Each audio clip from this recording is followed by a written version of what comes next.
Hoy, Maria Carmela. Hoy, Maria Carmela ka. Mas matanda ka sa akin? Hoy, Shania, ate mo pa rin ako Ate? 2 taon na naman tanda mo sa akin. Kala mo naman napakalang agwat. Ang sabi mo? Gusto mo ba isumbong kita kay mama, ha? Di isumbong mo. Sino ba sa tingin mo ang papanigan ni mama sa atin? Di yung bunso niya, yung paborito niya, at yung mahal na mahal niya. Sobra ka na. Sumbong mo ako dali, ate. Ay, hindi mo ako masusumbong kasi alam mo sa sarili mo na paggagalitan ka ni mama kasi ikaw ang ate. At dapat ikaw ang nagpapakumbaba sa bunso mong kapatid. Kawawa naman ang ate. Hindi na nga paborito. Ang laki pa ng responsibilidad. Akala mo nakakatuwa ka?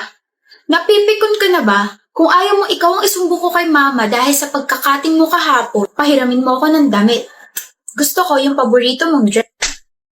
Bastos ka na! Mama, si ate sinampal ako! Wala akong pake kung ikaw yung paboritong anak. Ang kailangan ko, respeto mula sa'yo. Ano ba yan? Hindi na ko pa naririnig yung mga boses ninyo. Ang ingay!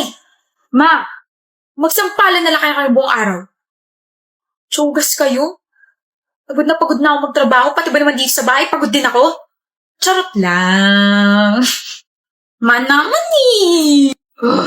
Yan po yung pang-audition ninyo sa reality show? Honey po, galing na mga anak ko.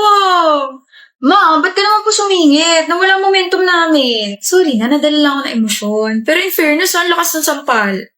Lakasan mo pa MC anak para mas kapanipiniwala. Tapos ikaw naman siya, Naya. Itulak mo pagkatapos sabay iyak, ganon. Ma, ikaw naman yung director ng reality show. Hindi ba pwedeng ipasa mo na lang kami? Paghirapan ninyo, kayo talaga. Daling mag-practice ulit kayo at papanoorin ko. Promise, di na ako sisingit. Okay, ulit. Okay. Ay, mama kasi. Hoy, Daisy pangit. Tapos ka na ba mag-ayos? Pwede sandali. Magsisimula pa lang ako. Nagpupulas ka pa lang ng mukha gamit wipes? Magme-makeup pa ako eh. Maganda ka kahit wala kang makeup. Hoy, magkaibigan tayo. Okay, kaibigan? Maganda ka kahit wala kang makeup. Eros! Bilisan mo dyan at naiinip na ako. Ano gusto mo, honey? Anong honey ka dyan? Kutusan kaya kita. Ano gusto mo? Honey fried chicken or garlic fried chicken? Gusto ko ng honey fried chicken. Mag-order ka na. Ikaw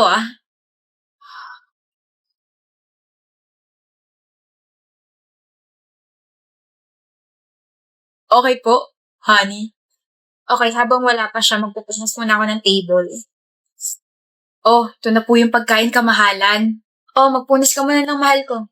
Kamay mo! Buwisit ka kasi. Magpunas ka muna ng kamay mo. Okay, mahal ko. Mayos ka. O tignan mo, iiwasan mo na naman ako. Naaasiwa ako sa mukha mo. Dati ka pa naaasiwa sa mukha ko pero never mo naman ako iniwasan. Ano na naman ginawa mo? Wow, ako talaga? Aba, oo. Sa pagkakaalala ko, wala akong ginagawa sa'yo. Nagiging gwapo ka na kasi sa paningin ko. Teka. So, hindi ako gwapo dati. Hindi ko gwapo dati. Ha? Hindi ko alam kung ma-offend ako sa'yo. Hindi eh. Di sorry. So, crush mo na ako. Ano? Hindi kita marinig. Oo, crush na kita. Ulit. Wala ka sa akin. Matagal na kitang crush. Pero syempre, hindi ko muna aminin yun. Ayoko muna maging marupok. Bukas ko na sasabihin sa'yo na gusto kita. Okay? Bye. Mauuna na ako. Eros. Ano? I like you too. Ayoko. Hindi ako marupok. I like your friend. I like you so much. Ang sarap ng mga pagkain, Gael. Thank you so much for taking me here. You're very much welcome. Mag-bill out na tayo? Sure. How much, Gael? 2,700. Bakit mo nilalabas wallet mo? Kasi I'll pay. No! Bakit naman ikaw magbabayad? Sorry, nasanay lang. Wait, sorry. Nasanay? Yes. Pwede ka bang magkwento? Kwento ko na lang yung naging date ko before this one. Did you enjoy the food, Larissa? Sobra. Thank you so much, Asher. Bill out na ako Here's the bill. Huh? Magbayad ka na. Huh? Sorry, alam kong first date natin to pero kasi ako na yung nagbuhat ng conversation natin. Kumbaga, ang laking ambag na nun sa date natin. Kaya I think you should pay. I'm sorry din, pero Correction, pero hindi naman tayo masyado nag-usap. Wala ka bang pambayad? I thought you're rich. Fake lang ba yun? Are you a gold digger? Sorry. Okay, just tell me if you're broke. Ako na lang magbabayad. That's rude, Asher. Nagtatanong lang ako. Ako na. Dami pa sinasabi. Don't worry. Next time ako naman magbabayad. What's so funny? Sino may sabing i-date pa ulit kita? Kapal ng mukha nun, ah. After that, he was so bitter to the point na nag-rant pa siya sa Twitter niya. Sabi niya he will never take me out on a date again. As if gusto ko ulit siya makadate. He was so rude. What's his name? Asher.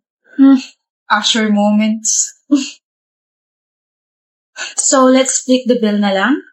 Look, I was the one who asked you out and I will ask you out again. Tsaka nag-effort ka to show up here and listen to all my kwentos. Enough na yung Larissa. So, let me pay, okay?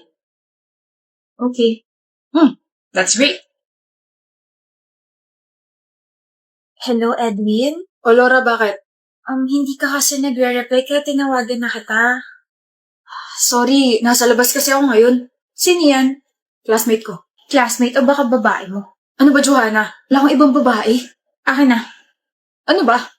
Akin na! Hello, Edwin? Hoy, tigilan mo boyfriend ko ah. Ang pabebe pa ng boses mo. Halatang arte-arte. Huwag ka na ulit tatawag sa kanya. Malandi. Bakit mo sinabi yun? Good morning, Laura. Hindi na ako nakapag-chat sa'yo kahapon. Tsaka nga pala, sorry sa asal ng girlfriend ko ah. In-explain ko naman sa kanya na classmate na kita kaso kung ano-ano pa rin pinagsasabi sa'yo eh. O, anong plano mo? Plano? Oo, anong plano mo? Binigyan na kita ng pagkakataon pero mukhang ayaw mo talaga eh. Laura, please. Ikaw ba si Laura? Yung kausap ni Edwin kahapon? Ano ba? You must be his girlfriend. I'm Laura, Edwin's classmate. Classmate lang ba talaga o classmate na hinaharot ang boyfriend ko? Kung may issue kayo sa isa't isa, pwede ba huwag niyo na ako idamay? Huwag idamay?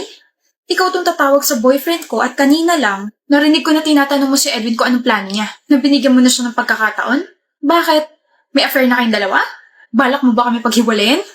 Ang kapal din talaga ng mukha mo, no? You misunderstood that part. I was talking about kung ano yung plano niya sa binigay kong assignment sa kanya. Dahil siya na lang hindi nagpapasa ng part niya sa group paper namin. Akala mo ba maniniwala ako sa'yo? Eh di wag ka maniwala. Mag-usap na lang kaya kayong dalawa kung paano nyo aayusin yung relasyon niya, no? Laura, gagawin ko na. Ipapasa ko mamayang gabi. Pasensya na. Ipasa mo mamayang gabi at kung wala pa rin, tatanggalin na kita sa grupo. Pabigat? May girlfriend ka na, Cho? Wala pa, pero liligawan ko na. Maganda, mabait, matalino, matangkad. Nasa kanya na lahat, paring Philip. Walang eki sa personality niya. Wala! She's almost perfect. She's also clingy, loyal, and sweet.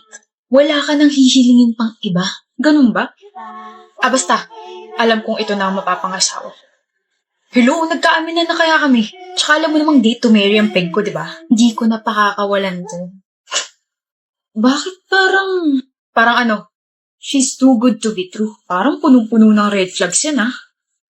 Inggit ka lang yata kasi nagloko sa'yo ex mo eh. Walang personalan gunggong na to. Hindi ko kailangan ng opinion mo. Basta gusto ko siya at gusto niya. Period. What if i-test mo siya? Ganito gawin mo. Anong gagawin? Hi, Cha. Oh! Hi, Lucy. Parang ang lalim yata ng iniisip mo. Si Philip kasi kung ano-ano pinagsasabi. Huh? What's wrong with him? Sabi niya kasi puno ka raw ng red flags. Grabe naman siya. Hindi naman niya ako kilala para sabihan ng ganun. I know, right?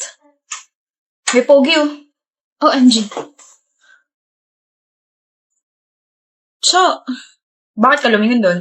Bakit hindi sa akin? So, hindi ako pogi? It's not what you think. Isasend ko kasi sa friend ko. Mahilig kasi yun sa pogi. Sus, edi picture ko na lang isend mo. Bakit ko naman isasend yung picture mo sa kanya? Kasi pogi ako. No, hindi ka kaya pogi. Tsaka mataas yung standards niya. Bahala ka nga dyan. Oo. Sinunod ko lang naman yung sinabi ni Philip eh. Hindi ko tuloy alam kung saan ako masasaktan. Yung sinabi niya hindi ako pogi.